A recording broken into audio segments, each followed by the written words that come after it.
What's going on, guys? Andrew Piluk Hockey here, back with another video. Now today I'm going to be talking about Sergei Bobrovsky and the rumors surrounding him when it comes to him maybe getting traded from the Columbus Blue Jackets. Now the Blue Jackets right now are third in the Metro. They have maybe not the best start that they wanted this year, especially Sergei Bobrovsky. Looking at his numbers, he's played in 10 games, 3.09 goals against average, and a .902 save percentage. And we do know Bobrovsky's been one of the best goaltenders in the NHL for years now. He consistently is putting up really good numbers for them. I know he had a rough patch in the playoffs, I believe it was last season.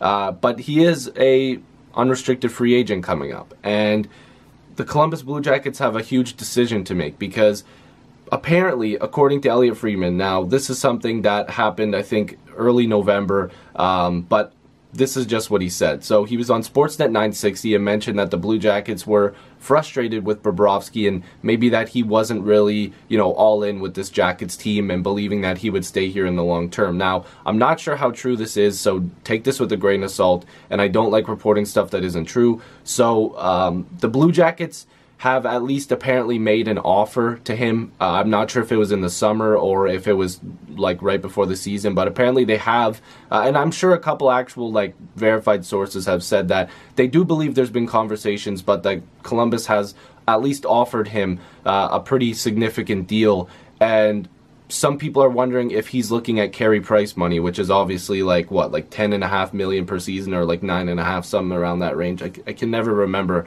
but that's expensive for a goaltender, especially, considering the situation. If the Blue Jackets don't believe he's worth that much money because he's had a couple bumps here and there, even though he is one of the better goaltenders in the world, maybe they don't want to pay him that much. But they've apparently, again, have made an offer that a lot of people would probably take. So there's something else here that just says that they were supposed to talk to the GM before the season started, Bobrovsky and Panarin, and he kind of blew off the meeting with Jarmo Kekalainen, the GM of the Columbus Blue Jackets. And I think Friedman had said that the Blue Jackets are kind of frustrated with his attitude towards the whole situation, and they're not sure whether or not he wants to stay long term. There's also some speculation, apparently, that he has given the team a list of teams that he would be, willing to be traded to. Now, again, I'm not sure how true that is, but that's just something that's been read a couple times, and it's some speculation out there. So again, take that with a grain of salt. I would imagine Columbus wants to be a team that wins and has a good goaltender there to win games. And I've mentioned this in a video before.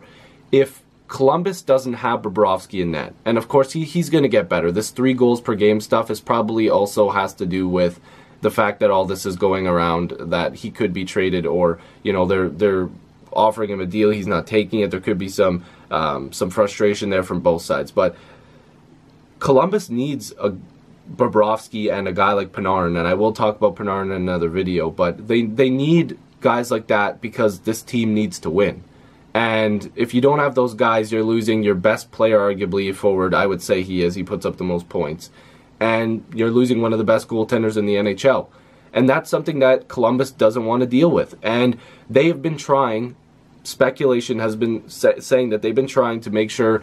We've heard about Panarin. They've been, trying to give him a contract offer. We've heard Bobrovsky that there could have been an offer given to him.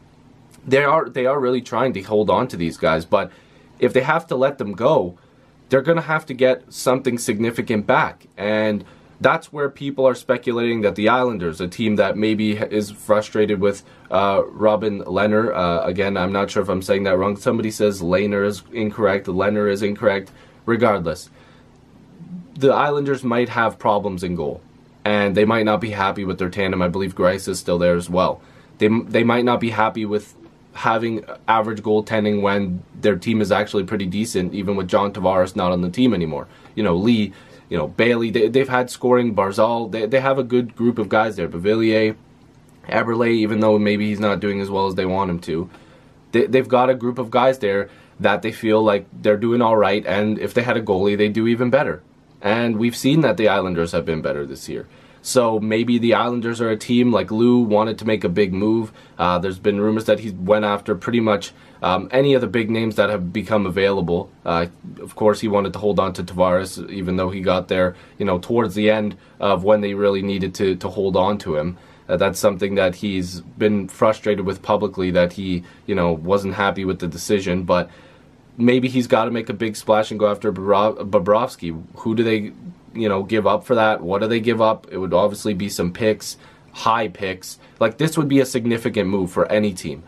There's also been rumors. Sportsnet posted like a fake trade article. At first, when I read it, it didn't have the attention fake trade, and I'm thinking, holy crap, Calgary just traded for Bobrovsky. But it said fake trade underneath, so I clicked on it, and they were suggesting like trading like Gillies or Parsons, one of their top prospects. I believe they're both goaltenders. I'm pretty sure they are. Plus a first-round pick in Mike Smith, and there would have to be a bunch of salary retained, like half of Mike Smith's salary retained. I don't think something like that would work. Calgary, it would make sense. Their team would get 100% better in my eyes. It's a huge jump. I don't know if they'd even be able to afford him, if they'd be able to keep him in free agency, or if he would even want to go there. But that would be a huge move for them. And Calgary would get real scary with that good blue line, solid goaltending, because Smith hasn't been that great.